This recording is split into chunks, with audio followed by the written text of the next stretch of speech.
గత ఏడాది నుండి లేడీ అఘోరి అలియాస్ అల్లూరి శ్రీనివాస్ రెండు తెలుగు రాష్ట్రాల్లో ఎంతటి సంచలనంగా మారిందో ప్రత్యేకంగా చెప్పాల్సిన పనిలేదు. సనాతన ధర్మం అంటూ మహిళలపై జరుగుతున్న అఘాయిత్యాల కోసం తాను పోరాడుతున్నానని ఏపీ తెలంగాణలో తెగ తిరిగేశాడు. ఆ సమయంలో పలువురితో గొడవలకు దిగాడు. అక్కడితో ఆగకుండా పోలీస్ అధికారులపై సైతం దాడులు చేశాడు. అందుకు సంబంధించిన వీడియోలు బాగా వైరల్ అయ్యాయి. ఇక ఎప్పుడైతే వర్షిణితో ప్రేమలో పడ్డాడో అప్పటి నుండి అఘోరి జీవితం పూర్తిగా మారిపోయింది. వర్షిణిని ప్రేమించి పెళ్లి చేసుకున్నాడు. ఆ సమయంలోనే మరో మహిళ అతడిపై కేసు వేసింది. తానే మొదటి భార్యనని రాధిక అనే మహిళ మీడియా ముందుకు రావడం సంచలనం రేపింది. అది మాత్రమే కాకుండా ఓ సినిమా ప్రొడ్యూసర్ సైతం అఘోరిపై కేసు వేసింది.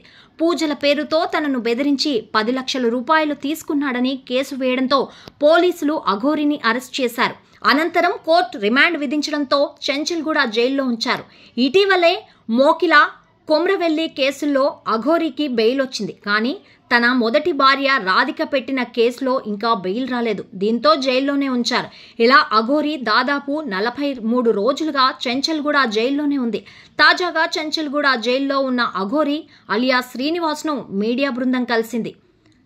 అక్కడ అఘోరి శ్రీనివాస్ కోసం కన్నీళ్లు పెట్టుకుంది. అంతేకాకుండా శ్రీవర్షిని బాగోగులు అడిగి తెలుసుకుంది. శ్రీవర్షిని కనిపిస్తే అడిగానని చెప్పాలని తెలిపింది. బెయిల్ ఇప్పించే స్తోమత తన తల్లిదండ్రులకు లేదని అఘోరి కన్నీళ్లు పెట్టుకుంది. తన అమ్మా నాన్నలకు తాను ఏం చేయలేకపోతున్నానని ఆవేదన చెందింది. శివయ్య కాళీమాతను నమ్ముకున్నానని, అంతా ఆ పైవాడికే వదిలేస్తున్నానని తెలిపింది. ఒకవేళ తనకు బెయిల్ ఇప్పించాలంటే తన తల్లిదండ్రుల జీవనాధారమైన ఆవులను అమ్ముకోవాలి అని పేర్కొంది. అందుకే తాను వాళ్లను ఇబ్బంది పెట్టడం లేదని తెలిపింది. సనాతన ధర్మం కోసం తాను చావడానికైనా సిద్ధమని చెప్పింది.